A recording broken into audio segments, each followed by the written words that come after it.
Nini kitatokea endapo ukiingiza maji yenye chumvi nyingi, yenye chumvi kwa wastani au yasiyokuwa na chumvi kabisa? Nitatumia modo hii kukuelewesha somo la leo. Kutoa maji kwa mgonjwa, daktari lazima nifanye mahesabu. Nisipofanya hivyo naweza sababisha kifo cha ghafla. Mitandaoni bana, umeambiwa kila unapokunywa maji uongeze chumvi. Somo hili linakuhusu. Wale wa vijiko kadhaa vya sukari katika chai, usiondoke. Ngazi kidogo tu na hema, jasho na ukaukiwi na maji mkononi, somo hili linakuhusu. Unasubiri majibu? Twende darasani. Kuna kitu kitaalamu kinaitwa osmolarity, kiasi cha molecules mbalimbali zilizopo katika damu katika kila lita za maji mwilini. Na osmolarity katika mwili wa binadamu hutengenezwa na madini ya chumvi, potassium, chloride, calcium, magnesium, glucose, urea na vitu vingi vilivyopo katika maji mwilini mwako. Kwa lugha nyepesi ni hivi: nikichukua haya maji kuwakilisha maji yaliyoko mwilini, nikachukua sukari nikaweka katika maji. Kumbuka kwamba sukari ni solute, maji ni solvent. Solvent ni kitu ambacho kinayeyusha kitu kinachoyeyuka kwenye maji.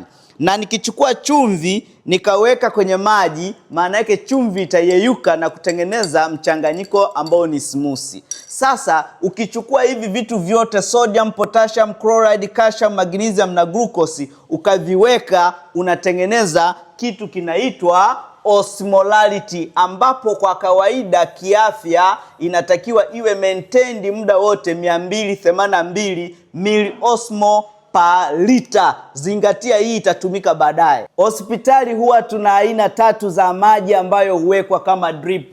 Hypotonic fluid ni maji ambayo osmolarity yake iko chini ya osmolarity ya mwili wa binadamu, chini ya 282. Isotonic fluid ni maji ambayo osmolarity yake huendana na osmolarity ya mwili wa binadamu.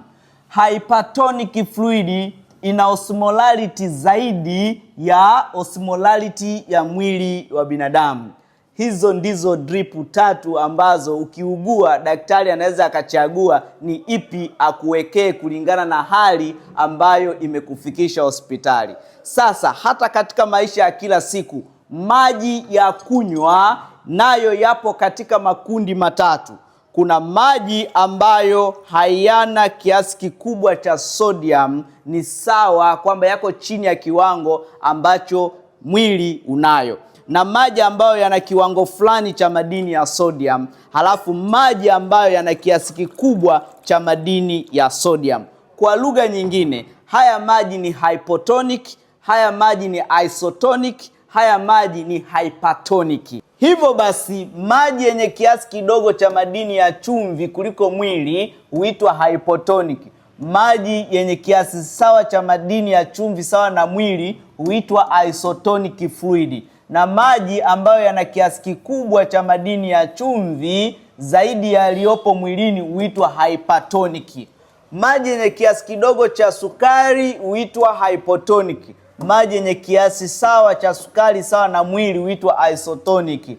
Maji ambayo yana kiasi kikubwa cha sukari kuliko sukari ya mwili huitwa hypertonic. Sasa tunataka tujifunze kwamba nini kitatokea endapo seli za mwili zikiwekwa katika mazingira ya maji ambayo yana kiasi kidogo cha madini ya chumvi, maji ambayo yana osmolarity ya kati, maji ambayo yana osmolarity kubwa kuliko mwili. Kinachotokea ni hiki hapa. Ukiweka hizi seli zikiwa katika mazingira haya, kitakachotokea ni kwamba zile seli ambazo ziko katika mazingira ya maji ambayo ni hypotonic, hizo seli zitafyonza maji, zitavimba. Na endapo ikitokea ukiweka kwenye isotonic, hakutakuwa na athari yoyote katika seli za mwili. Na endapo hizi seli zikiwekwa katika mazingira ya maji ambayo ni hypertonic, kitakachotokea ni kwamba maji yatatoka kwenye seli, yataenda kwenda kudailuti ile chumvi. Kwa mantiki hiyo, seli zitashrinki, zitanyauka.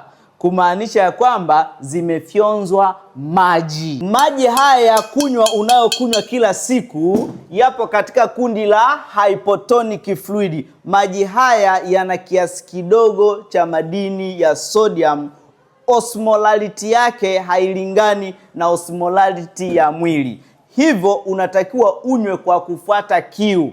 Endapo ukiwa umiminia tu mwili bila kufuata kiu, kitakachotokea ni kwamba seli zako zitafyonza maji, zitavimba, utaathiri utendaji kazi wa ubongo, kwa sababu ubongo ndo huathirika kwa vyepesi kabisa. Endapo ukishauriwa kuongeza chumvi katika maji kama hivi nilivyofanya, utakuwa umetengeneza hypertonic fluid. Hayo maji yanakuwa na osmolality kubwa kuliko mazingira ya mwili. Maji hayo yanasababisha seli zako kunyauka kwa sababu yatakuwa too concentrated na soluti. Maji yatatoka ndani ya seli yatakuja nje ya seli, matokeo yake seli zako zitakuwa na kiu muda wote. Ndio maana ukila chakula chenye chumvi nyingi unasikia kiu sana, kwa sababu seli zako zinakuwa zinapokonywa maji, zinaanza kupeleka signal kwenda kwenye ubongo.